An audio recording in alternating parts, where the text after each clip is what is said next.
Hi everyone, Larry here. Today I wanted to talk with you about knee replacement surgery and alternatives to that surgery. I think my experience is noteworthy for several reasons that will be revealed as we move forward. Back in May, my wife was climbing the front porch steps and suddenly her knee became so painful she couldn't put any weight on it. The suddenness of the onset of really bad pain was remarkable. We took her to an orthopedic doctor who x rayed her knee and pronounced the diagnosis that all the cartilage was gone and her pain was from having a bone on bone situation in her knee. The doctor's recommendation was to schedule a knee replacement forthwith. Well, my wife and I believe they call it the medical industrial complex for a reason. It wasn't lost on us that this medical practice specialized in knee replacements.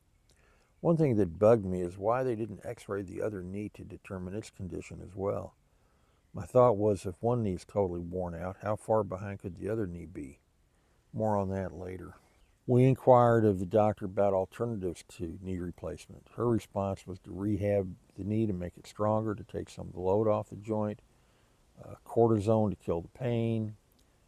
She poo pooed hyaluronic gel shots as not getting into the joint adequately to be effective and said any of these would be a stopgap measure and the inevitable solution was a knee joint replacement. This surgery is painful, requires extensive rehab, may have complications including infection, blood clots, nerve injury, stiffness, reduced range of motion, and implant failure. My wife's brother had infection from a knee replacement that had him hospitalized for weeks and was on an antibiotic drip for several months before his body conquered the infection. I asked about synthetic cartilage, which I figured would be a non invasive solution to major surgery, involving cutting both major bones of the leg, pulling out the knee, and replacing with a new metal joint. Knee replacement surgery, as we know it today, has remained relatively unchanged for 50 years. Surely they have been working on better solutions after all these decades. That was a naive assumption on my part. Knee replacement surgery is a medical industry, a surgical mill, with big paydays for the doctors and surgeons that are involved. They are at cross purposes with finding a better, simpler solution. The doctor's response with synthetic cartilage had not yet been successful in two areas, being durable enough to last and staying anchored in the joint. I guess I should give her credit for knowing that much. My wife wanted to avoid major surgery, and I didn't want that for her if other options were available. The doctor gave her a very simple elastic knee brace as she opted to try rehab. Then the weirdest thing happened. 2 weeks later, while working in the yard, one of my legs went completely stiff on me in an instant, from mid thigh to mid calf. It was very painful to bend my knee, which occurred every time I sat or stood up, um, including getting in and out of bed and in and out of the car. It was bad pain. The instant onset of this pain was as remarkable for me as it was for my wife. Now it was my turn to see the doc, and I got a near identical diagnosis of partial bone on bone versus my wife's total bone on bone. I headed to rehab about 10 days behind my wife. Rehab was twice weekly for both of us, over 2 hours each session, for 10 weeks. Neither of us lasted our full 10 weeks before throwing in the towel. Just wasn't relieving our pain and our stiffness, our swelling and discomfort. I spent this time researching synthetic cartilage online. After getting no pain relief from rehab, my wife went to a sports medicine doctor that provides medical services to collegiate athletes at a major university to discuss PRP, which is platelet rich plasma therapy, which is a minimally invasive procedure that uses your own blood to promote healing in the knee, particularly for conditions like osteoarthritis. Our son had benefited from this procedure many years ago. They draw the blood out of your knee or whatever joint is affected, and they spin it down in a centrifuge, and I guess they get rid of everything except the platelets, and thus the name platelet-rich plasma. and then they re-inject it into the joint, and that facilitates intense healing of the joint. That's my understanding, anyhow, about how that works. Anyhow, this sports medicine doctor told my wife that PRP was only good for tendons and ligaments, but not helpful when you have worn out all your cartilage. That news didn't really jive with what we thought we knew about PRP from our son's experience. But anyhow, my wife settled for a cortisone shot out of desperation. Uh, that shot helped her with some pain relief for about a week. Online research and the different doctor we spoke to told us that 30% of the time, cortisone shots don't even get into the synovial sac around the knee in order to be effective.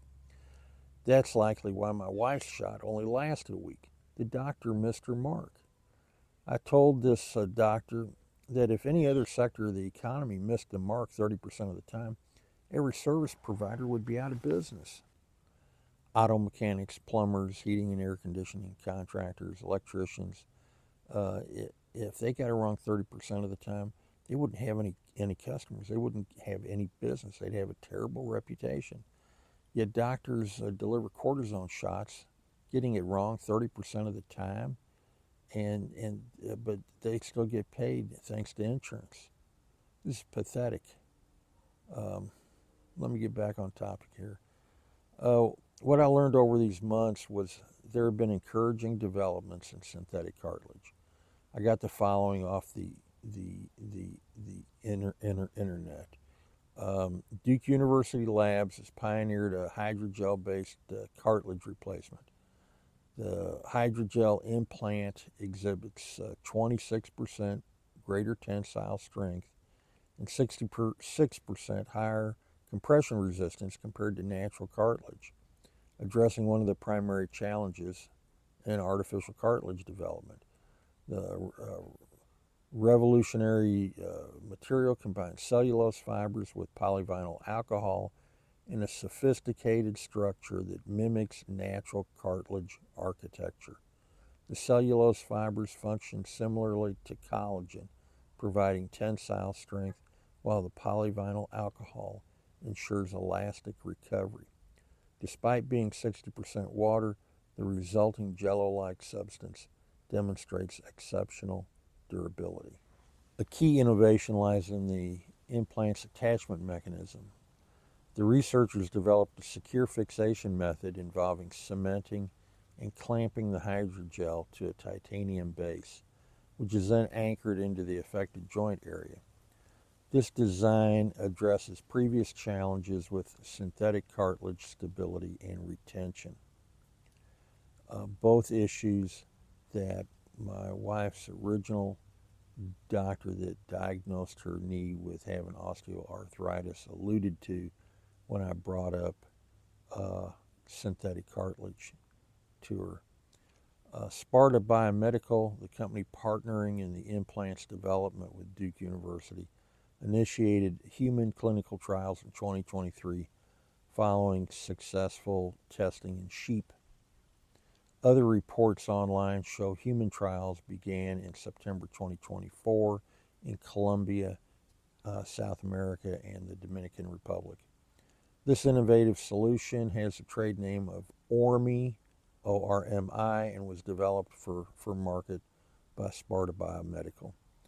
Unlike total knee replacement, which involves replacing the entire knee joint with an artificial implant, ORMI focuses on restoring specific areas of damaged cartilage with its biomimetic cartilage platform adhered to a titanium base. It offers a tailored solution for individuals grappling with knee joint issues. ORMI addresses localized cartilage damage, preserving other healthy tissues of the knee joint. Also, ORMI's cartilage mimicking platform closely resembles natural cartilage, which provides optimal functionality and pain relief. It is a minimally invasive procedure, so recovery is swift. After ORMI, patients can return to normal activities with minimal delay. Okay, enough of my online research there. ORMI's plan is to offer their innovative replacement cartilage solution to joints all over the body, including the thumbs. I'm excited about this at a personal level because I have pretty bad osteoarthritis in both thumbs as well. I've suffered with this for many years. It can be bad enough that at times I cannot reliably pick up a dinner plate without the risk of dropping it. I need to share a short story in order to make a point.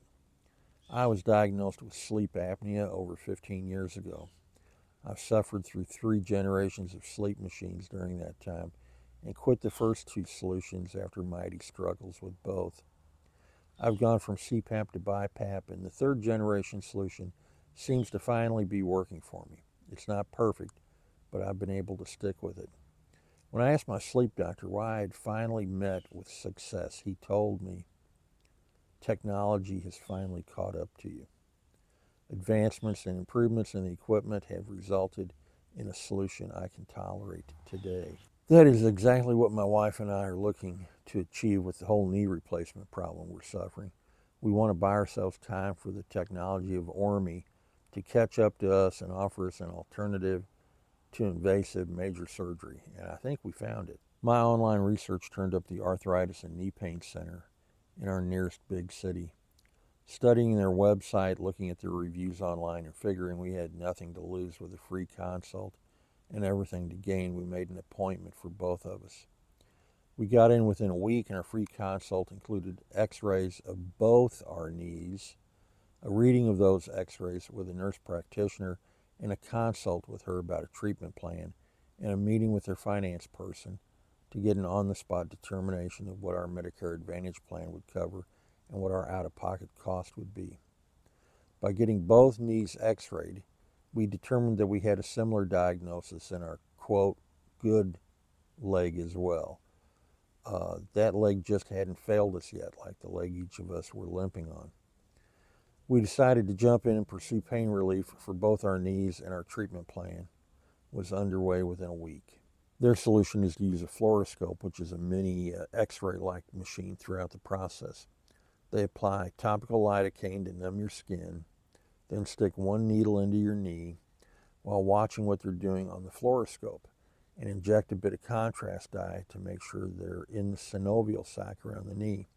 They then switch syringes while leaving the original needle in place and inject lidocaine painkiller, then switch syringes again to introduce the hyaluronic acid gel into the knee, all via the original needle. This way you only get stuck once in each knee for the procedure.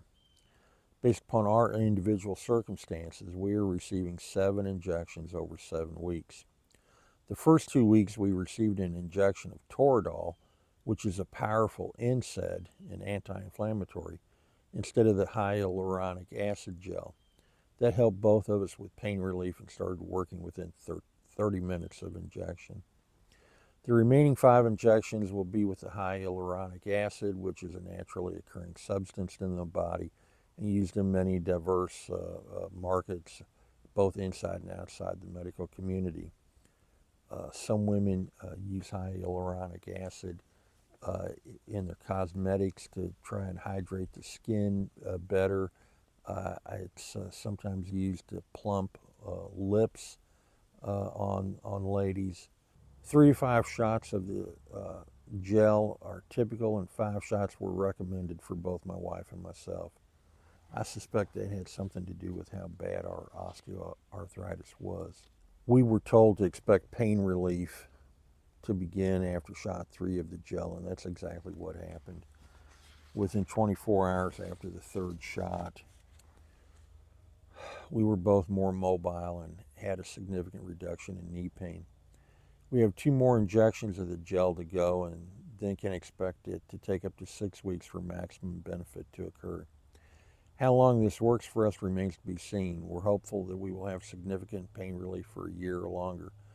We can go through the process again for more relief until technology catches up to us, and we can have a minor surgery performed with the ORME synthetic cartilage and avoid the trauma, pain, and potential complications of major surgery that a traditional knee replacement entails. I will keep you updated on our progress as we continue with this process. I got a bird here making himself heard. I will please pray for us that this solution from the Arthritis Pain and Knee Center is successful in buying us time for technology to catch up to us.